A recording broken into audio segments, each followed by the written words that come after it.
Kjo pritje e presidentit tha që kryetarit Kadri Veseli, Jakub Krasniqi dhe Recep Selimit, kjo po e tham kështu që i gëzon të gjithë. Por kjo nuk e nënkupton, po e tham edhe një herë, kjo e mbron vlerën e Kosovës. Dhe kjo e largon atë vranësirën që thot presidenti dielli do të lindë përsëri. Dhe përfundimisht mbetet Kosova nën rrezet e diellit.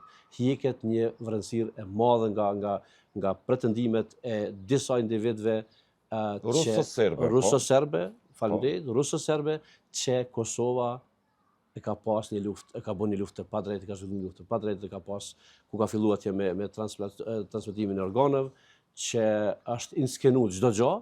Dhe kjo një herë për gjithmonë. Çfarë kuptimi ka për juve? Ka një kuptim të jashtëzakonshëm për shkak se kjo është kapitulli i fundit i historisë, për mbylljes të historisë, vlerat të këtyre njerëzve për shtetin tonë. Kjo është fundi. A është një rrezë dritë edhe për Kosovën e sotme? Kjo jo rrezë dritë, unë thash më që kjo do të jap mundësi diellit të rrezojë mbi Kosovën përjetësisht. Dhe do të merr vlerën e duhur ushtria shërbëtare e Kosovës, lufta e ushtrisë shërbëtare e Kosovës dhe sakrifica e çdo qytetarit të Kosovës që ka qenë drejt.